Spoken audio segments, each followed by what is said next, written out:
నమస్తే సార్. నమస్తే అమ్మా. సార్ మీరైతే కనుక ముహూర్తాలు వీటి గురించి కూడా చెప్తూ ఉంటారు సార్. అంటే రీమ్యారేజ్ గురించి, మ్యారేజెస్ డేట్స్ గురించి. సో యాక్చువల్గా వచ్చేసి మే మంత్లో మనం చూస్తే కనుక 15వ తారీఖు లోపు చాలా ముహూర్తాలు ఉన్నాయి సార్. సో ఈ ముహూర్తాలు వచ్చేసి మనకి పండితుల ద్వారా వాళ్ళ జాతకాలు చూపించే ముహూర్తాలు పెట్టుంటారు. మరి ఈ ముహూర్తాలు బాగున్నట్లా లేదా ఒక్కసారి ఈ విషయాలు తెలియజేస్తారా? న్యూమరాలజీ పరంగా అయితే ఖచ్చితంగా బాగుండవు. ఎందుకంటే మనకు ఇయర్లో మంచి సక్సెస్ఫుల్ మ్యారేజ్ రేట్స్ 2 మాత్రమే వస్తాయి. ఓకే. ఒకటి 1/6, రెండోది 1/1. ఆ టైంలో చేసుకుంటే బాగుంటుంది. నెక్స్ట్ ఇయర్ 2027లో అసలు మనం చేయట్లేదు. 1/1 అంటే సార్ జనవరి 1/1 అంటే ఇప్పుడు రేపు ఆగస్ట్లో 1/8/2026 ఇది టోటల్ చేస్తే 1 వస్తుంది, 1 వస్తుంది. ఇట్లా 1, 10, 19 ఈ 3 బాగానే ఉంటాయి. కానీ దానికి సంబంధించి కొద్దిగా ఆస్ట్రాలజీని కూడా మనం కలుపుకొని ఆ మ్యారేజ్ కస్టమర్లకి ఎవరైతే మన వీళ్ళు ఉన్నారో ఎవరికైతే మ్యారేజ్ డేట్స్ బాగాలేవో వాళ్ళకి, ప్లస్ ఎవరికైనా కొత్తగా మ్యారేజ్ డేట్ చేసుకున్న వాళ్ళకి కూడా ముహూర్తం టైమింగ్స్తో సహా. ముహూర్తం టైమింగ్స్ ఎలా ఉంటాయంటే అన్నిటికీ సంబంధించి ఉంటాయి. మెట్టెలు ఏ టైంలో పెట్టుకోవాలి, దండలు ఏ టైంలో వేసుకోవాలి, జీలకర్ర బెల్లం ఏ టైంలో పెట్టుకోవాలి, ఇవన్నీ కూడా గ్రహ సంచారాన్ని అనుసరించి ఉంటుంది. ఆ టైము గ్రహ సంచారాన్ని అనుసరించి ఉంటుంది.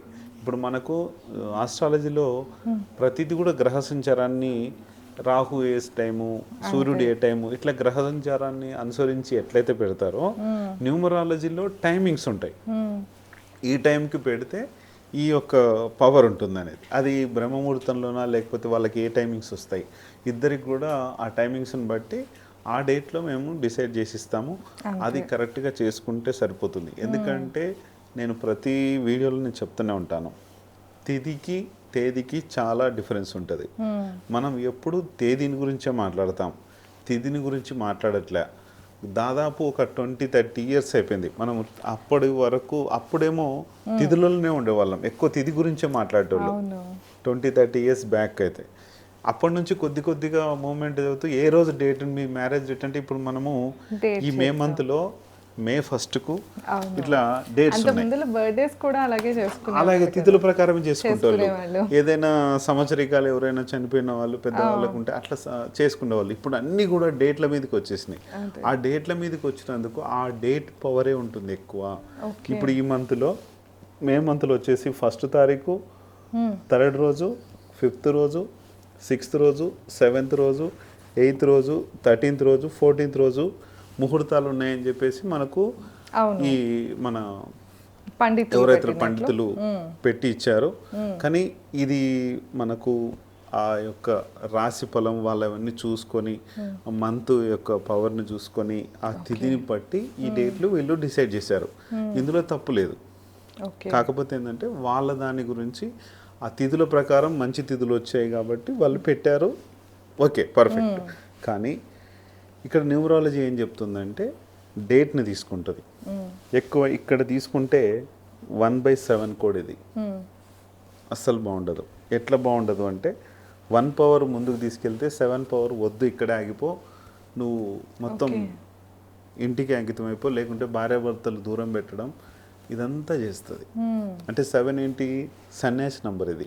అంటే భార్యాభర్తలు దూరం, ఒకళ్ళు అమెరికాలో ఉంటే ఒకళ్ళు ఇంట్లో ఉంటే ఇట్లా హెల్త్ ఇష్యూస్ క్రియేట్ చేయడం, యాక్సిడెంట్ పరంగా కావడము ఏదో. కానీ వీళ్ళు ఉన్నంత అన్యోన్యంగా ఎవరు ఉండరు. మళ్ళీ భార్యాభర్తలు చాలా క్లోజ్గా ఉంటారు, చాలా ఫ్రెండ్షిప్గా ఉంటారు, అన్ని రకాలుగా బాగుంటుంది. ఇక్కడ దూరం చేస్తుంది, ఓన్లీ సంసార పరంగా దూరం చేస్తుంది, ఇబ్బంది పెడుతుంది. దగ్గర ఉంటేనేమో ఫైనాన్షియల్ ప్రాబ్లం చేస్తుంది. ఇది చాలా కొద్దిగా డేంజరే. వీళ్ళు ఓకే అనుకొని వీళ్ళు తెలుసుకొని ఉంటే కనుక వీళ్ళు ఏమన్నా ఈ May 1కు మ్యారేజ్ చేసుకున్న వాళ్ళు రీమ్యారేజ్ చేసుకుంటే ఖచ్చితంగా బాగుంటుంది. వీళ్ళకి ఏం పెద్ద ఖర్చు కూడా ఉండదు. రేపు August 19కు చేసుకుంటే బాగుంటుంది. రీమ్యారేజ్ చేసుకోవచ్చు. ఒక మ్యారేజ్కే మేము ఇదైపోయామంటే ఏం పెద్ద ఖర్చు కూడా ఏదేం లేదు కాబట్టి రీమ్యారేజ్ చేసుకుని ఉంటే వీళ్ళందరూ ఆల్రెడీ డిసైడ్ చేసుకుంటారు, ఈ ముహూర్తాల్లో చేసుకుంటారు. నా సజెషన్ ఏంటంటే August 19కి రీమ్యారేజ్ చేసుకోండి, ప్రాబ్లంలో పడకుండా ఉంటారు. ఇంకొకటి 3/9. ఇక్కడ ఏంటంటే వీళ్ళ లైఫ్లో ఆవేశం బాగా ఎక్కువ ఉంటుంది. వీళ్ళ దగ్గర ఉన్న మనీ కావచ్చు, బిజినెస్ కావచ్చు, ఏదైనా చేస్తుంటే ప్రతిదీ ఇక్కడ డబ్బులు పోగొట్టుకునే ఛాన్స్ చాలా ఎక్కువ. ఒకవేళ జాబ్ చేస్తుంటే జాబ్లో ఆవేశాన్ని పై వాళ్ళను నిందించడం అట్లా ఇట్లా చేసుకొని వీళ్ళ యొక్క జాబ్ను పోగొట్టుకునే ఛాన్స్ చాలా ఎక్కువ ఉంటుంది. ఇది ఇబ్బందులు పడిచే డేట్. ఇది కూడా మంచిది కాదు. ఇక్కడ 5/2. ఇక్కడ ఏంటంటే వీళ్ళకి గైనిక్ ప్రాబ్లమ్స్ వస్తాయి, హెల్త్ ఇష్యూస్ వస్తాయి, ప్రాబ్లమ్స్ కూడా చాలా అయ్యే ఛాన్స్ ఉంది ఫ్యూచర్లో. దీనివల్ల ఇబ్బందులు కూడా ఎదుర్కొనే ఉంది కాబట్టి మనీ పరంగా వీళ్ళు సంపాదన బాగానే ఉంటుంది, అంత బాగానే ఉంటుంది, బిజినెస్ పరంగా బాగుంటుంది. కానీ వీళ్ళకు కొంతమంది చేరిపోతారు. అంటే మన పక్క వాళ్ళకే డబ్బులు అవసరం ఉంటాయి. వీళ్ళ ప్రాబ్లమ్స్ వదిలేసి పక్క వాళ్ళకి సాయం చేయడానికి బాగా ఇదైపోతారు. వీళ్ళు నష్టాలు అనేటివి వాళ్ళ వల్ల వస్తాయి, వీళ్ళ స్వతహాగా రావు. వీళ్ళ సాయం చేసే గుణం ఉంటుంది ఎక్కువ దీంట్లో, అందుకని ఇబ్బందులు పడే ఛాన్స్ ఉంది. ఇది కూడా మంచిది కాదు. ఇక్కడ 6/3. ఇక్కడ కొంచెం వేరే రిలేషన్స్ ప్రాబ్లమ్స్ ఎదుర్కొనే ఛాన్స్ ఎక్కువ ఉంటుంది, ఆవేశం కూడా ఎక్కువ ఉంటుంది. ప్రతిదీ కూడా ఆలోచన విధానం లేకుండా చాలా డేంజరస్ చేస్తుంది. దీన్ని కూడా కొంచెం అవాయిడ్ చేస్తే మంచిది. కాకపోతే ఏంటంటే తిథి పరంగా పంచమి వచ్చింది, చాలా బాగుంది ఈరోజు. మంచి డేట్, మంచి తిథి అంటే డేటు. కాకపోతే ఏంటంటే ఇక్కడ ఏమన్నా కొనుక్కోవాలన్నా ఏదన్నా ఓపెనింగ్స్ చేసుకోవాలన్నా మంచిది, పెళ్ళికి మాత్రం మంచిది కాదు. అదమ్మా. ఇక్కడ 7/4. ఇది ఇంకా వెరీ డేంజరస్. వీటన్నిటితో పోల్చుకుంటే ఇంకా త్వరగా ఒక 5 years 7. ఇప్పుడు ఎక్కువ శాతం మనము 7, 16, 26, 25లో పోల్చుకుంటే 7 వెరీ డేంజరస్. 7 వాళ్ళు మ్యారేజ్ చేసుకుంటే కనుక వాళ్ళకు ప్రాబ్లమ్స్, భార్యాభర్తలు అంటే యాక్సిడెంట్స్ కావచ్చు, ఫైనాన్స్ ప్రాబ్లమ్స్ ఎదుర్కోవచ్చు, కొంతమందికి పిల్లలు లేకపోవచ్చు, చాలా డేంజరస్ ఉంటుంది ఇది. ఇక్కడ 5 years తర్వాత దీని ప్రభావం అనేది హెవీగా ఉంటుంది. వీళ్ళు భార్యాభర్తలు చాలా ఫ్రెండ్లీగా ఉంటారు, చాలా క్లోజ్గా ఉంటారు, అన్నీ బాగానే ఉంటాయి, పూజల విధానంలో ఉంటారు. ఎన్ని పూజలు చేస్తారంటే వీళ్ళు చేసినట్టు ఎవరు చేయరు. వీళ్ళు ఈ 1/7 వాళ్ళు కూడా అంతే. అంటే ఆటోమేటిక్గా వీళ్ళకు పూజలు, దేవుడు, దైవం అనేది బాగా యాడ్ అయిపోతుంది. కానీ ఎందుకు మంచిది కాదంటున్నారు మరి మీరు? ఇది కాదా అంటే, కానీ ఇక్కడ దీనికే సొంతం చేస్తుంది. అంటే 5 years తర్వాత ఈ 7 నంబరు చాలా డేంజరస్ అన్నమాట వీళ్ళకి. అంటే యాక్సిడెంట్స్ కావచ్చు, ఇబ్బందులు పడవచ్చు, దూరంగా వెళ్ళిపోవచ్చు, భార్యాభర్త డైవర్స్ కావచ్చు, గొడవలు కావచ్చు. 7/4 కాంబినేషన్ ఉంది ఇక్కడ. ఇవన్నీ ఉంటాయి. ఎందుకంటే నేను ఎక్కువ 4 వాళ్ళకు, 7 వాళ్ళకు, 8 వాళ్ళకు వెరీ డేంజరస్ అని చెప్తాను నేను మ్యారేజ్ డేట్స్. 4లో 4, 13, 22, 31 వస్తాయి, 7, 16, 25 వస్తాయి, 8, 17, 26 వస్తాయి. ఎవరు ఏమనుకున్నా ప్రాబ్లం లేదు, కానీ బాగుండమని చెప్తున్నా. మాకు బాగానే ఉందంటే మీ అదృష్టం అది. బాగాలేని వాళ్ళు చాలా మంది ఉన్నారు. ఆ స్టడీలో మాకు తెలిసింది కాబట్టి చెప్తున్నా నేను. మీరు బాగాలేదు ఏదో ఇష్టం వచ్చిన కామెంట్ పెడతారు, నాకేం పోయేది, ఒక కామెంట్ పెట్టాను, పోనీ మీ ఇష్టం అంట. కానీ మీ జీవితాలు పాడైపోవద్దు అనేది మిమ్మల్ని హెచ్చరిస్తున్నాం. ఇప్పుడు నా లైఫ్ కూడా, నాది మ్యారేజ్ డేటు 2/5 అయింది.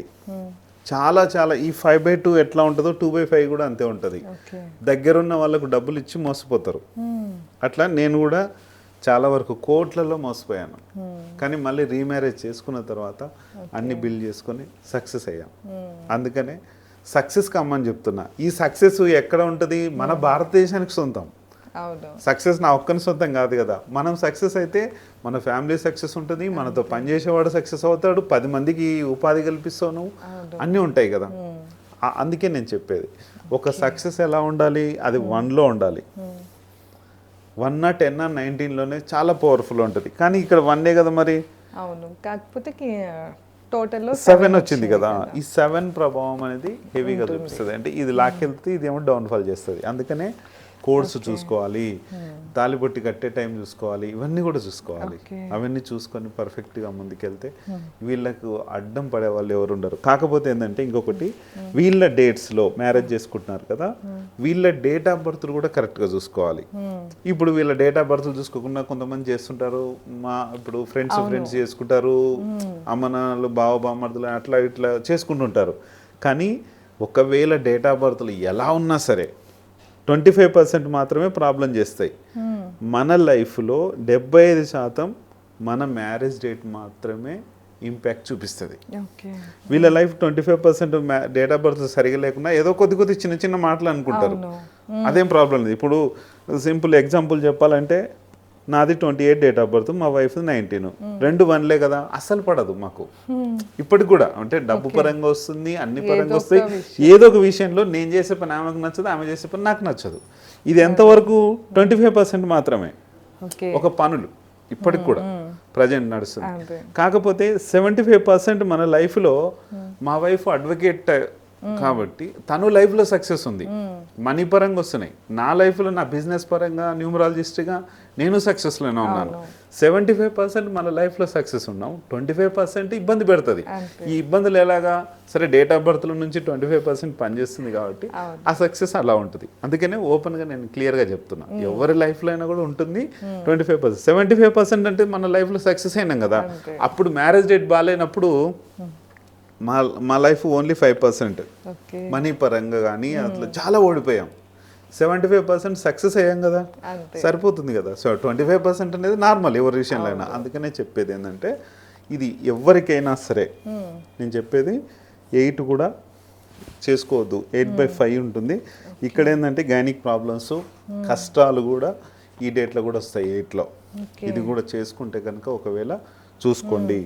13 అనేది కూడా వెరీ డేంజరస్. 4 ఎప్పుడు కూడా ఏదో రకమైన గొడవలు, కొట్లాటలు ఏదో ఒకటి వాళ్ళ లైఫ్లో జరుగుతుంటుంది. కాకపోతే ఏంటంటే వీళ్ళకి ప్లస్ ఏంటంటే 4/1 వస్తుంది. ఇక్కడ 1 వచ్చినందుకు కొద్దిగా ప్లస్ ఉంటుంది, కానీ ఆ ప్లస్ను చూసి మురిసిపోవద్దు.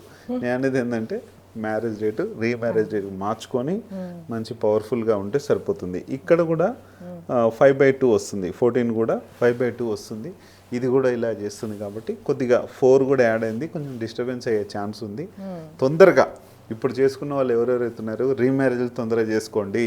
మీరు ఇప్పుడు ఆల్రెడీ ఇది తడుస్తున్నట్టే, తడిసిన తర్వాత గుడిసె కప్పడం ఎందుకు, తడవక ముందుకే గుడిసె కప్పం అంటే మన భాషలో, మన తెలుగు భాషలో తడిశాక గుడిసె కప్పకం అంటే దీపం ఉండగానే ఇల్లు చక్క పెట్టుకోండి.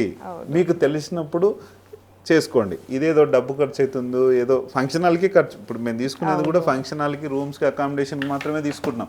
ఏదో మేము లాభాల కోసం. నాకు లాస్ట్ ఏప్రిల్లో రీమ్యారేజ్ చేసినప్పుడు 1.5 lakh నాకు లాస్ వచ్చింది. అంటే దానికి ఫంక్షన్ హాల్కి అవన్నీ ఎక్కువ హెవీగా పెట్టాం. ఒక వ్యక్తి వచ్చినప్పుడు మ్యారేజ్, ఆ పాత మ్యారేజ్ ఎలా ఉందో దాన్ని మర్చిపోయి ఈ మ్యారేజ్ డేట్ వాళ్ళకి గుర్తుండాలని చాలా గ్రాండ్గా నేను చేశాను.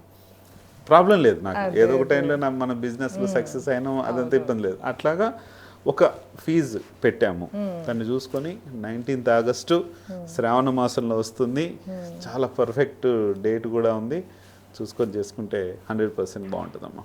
అంతే సార్. అంటే ఇప్పటిదాకా ఆల్రెడీ పెళ్లి చేసుకున్న వాళ్ళు ఎవరైనా ఈ కోర్స్లో వచ్చి ఉంటే కనుక వాళ్ళ మ్యారేజ్ డేట్ని ఒకసారి చెక్ చేసుకోండి. సార్ చెప్పిన వాటికి కనుక సింక్ అవుతుంది మీ ఫ్యూచర్, అంటే ప్రెసెంట్ అట్లాగే ఉంది అనిపిస్తే ఫ్యూచర్ అయినా బ్రైట్ చేసుకోవాలి అంటే కింద సార్ నెంబర్ ఇస్తున్నాను, తప్పకుండా కాంటాక్ట్ అవ్వండి. ధన్యవాదాలు సార్. Thank you.